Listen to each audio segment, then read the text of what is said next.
देखिए MIM party का जो कार्यक्रम हुआ उसमें पार्टी में ज्वाइनिंग भी हुई, जो दूसरी पार्टी से लोग आए हुए थे। हमारे साथ एक कार्यकर्ता है, ये अपने आप को सक्रिय कार्यकर्ता बताते हैं, सामाजिक कार्यकर्ता बताते हैं। सर आपका क्या नाम है? अकमल शेख। अकमल शेख जी, आप क्या करते हैं?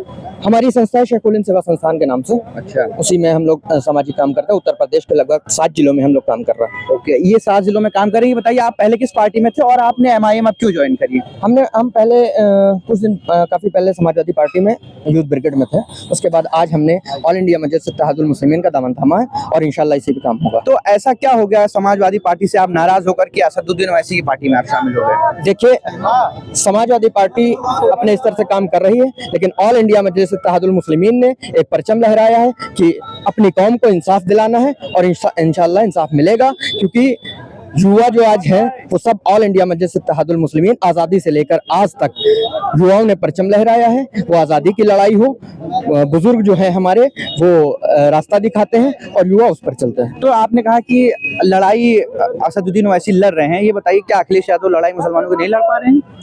अखिलेश यादव जी मुसलमानों के मुद्दे पर बहुत कम बोलते हैं, आप उनको देखिए। बहुत कम में बोलते ही नहीं है क्या कह रहे हैं आप? आइए भाई, क्या कह रहे हैं? भाई, वो बोलते ही नहीं है। नहीं बोलते हैं तो आप हिजाब पे इसी चीज को वो बोले ही नहीं आज तक। जब हिजाब पे पूछा गया था तो वो कह रहे थे कि हमें सुनाई नहीं दे रहा है। उनको कहा था, आप लोगों ने देखा होगा। तो इसी वजह से समाजवादी का हम लोग बाइकाट करेंगे, नहीं आने देंगे। अगर वो चाहते हैं कि हम सत्ता में आए तो हमारे साथ आए। क्या नाम है आपका? क्या नाम है आपका? फैज आलम नाम है हमारा। फैज साहब, तो आप एमआईएम के कार्यकर्ता हैं? जी, मैं एमआईएम का कार्यकर्ता। वैसे तो असद साहब का कहना है कि कार्यकर्ता बनके ना रहो जी, मजलिस को इकट्ठा करके रहो, हर आदमी अपने आप को कार्यकर्ता समझे। तो आलम साहब ये बताइए आप इनकी बात से सहमत हैं? बिल्कुल, जो हमारे राष्ट्रीय अध्यक्ष बैरिस्टर असदुद्दीन ओवैसी साहब ने कहा है उस पर हम बिल्कुल सहमत हैं। हमारे साथ कुछ और भी कार्यकर्ता पार्टी के जुड़े हुए हैं, तो ये आप एमआईएम के कार्यकर्ता हैं? नहीं, मैं कार्यकर्ता नहीं, मैं कार्यकर्ता किसान यूनियन का, भारतीय किसान यूनियन टिकैत गुट का हूँ।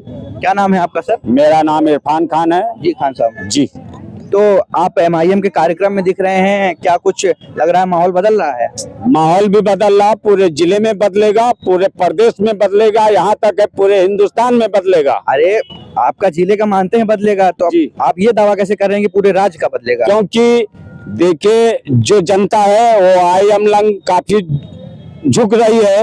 लोगों का विश्वास है कि आने वाले समय में ये हमारे साथ खड़ी होगी, क्योंकि अभी तक जितने सरकार हुई है अभी तक किसानों को छलने वाली हुई, क्योंकि किसान बेचारा बेरोजगार है, ना गांव में स्कूल चल रहे हैं सही से, ना कोई अस्पताल चल रहा है। जहाँ देखो तहाँ सब वही दारू के ठेके चल रहे हैं, लोग प्राइवेट बच्चों को भेज रहे हैं, ना कोई सरकारी सुविधा है। इसलिए आईएम में ओवैसी साहब को लोग समर्थन कर रहे हैं। चलिए देखिए, आप एमआईएम के कार्यकर्ता नहीं हैं, आप जी। आप किसान यूनियन के कार्यकर्ता हैं। जी। हमने असदुद्दीन ओवैसी साहब को देखा है कि वो मुस्लिम मुद्दों पर मुखर तरीके से बोलते हैं, लेकिन आप किसान यूनियन के कार्यकर्ता हैं। आपको लगता है कि वो सामाजिक मुद्दों से हट करके वो ये कृषि के मुद्दे पर भी उसी तरह से आपका समर्थन करेंगे? जी बिल्कुल समर्थन करेंगे, क्योंकि किसानों का जो भला करेगा वही देश में राज करेगा। ओवैसी साहब तो किसानों की बात बहुत कम करते हैं, हमने कभी उनको बात करते सुना नहीं। लेकिन नहीं, ऐसी बात नहीं है। वो किसानों के लिए बिहार में भी आवाज उठाई है तो एक बार, और आपके अब उत्तर प्रदेश में कदम रखा, यहाँ भी आवाज उठाएंगे, किसानों के हक की लड़ाई लड़ेंगे। वो समाजवादी पार्टी से एकदम मोहभंग हो चुका है आपका? मैं किसी पार्टी का नहीं हूँ। अच्छा, मैं किसी पार्टी का नहीं, ना मैं समाजवादी, ना बहुजन समाज, ना कांग्रेस, ना मैं बीजेपी का, मैं किसी का लीडर नहीं हूँ।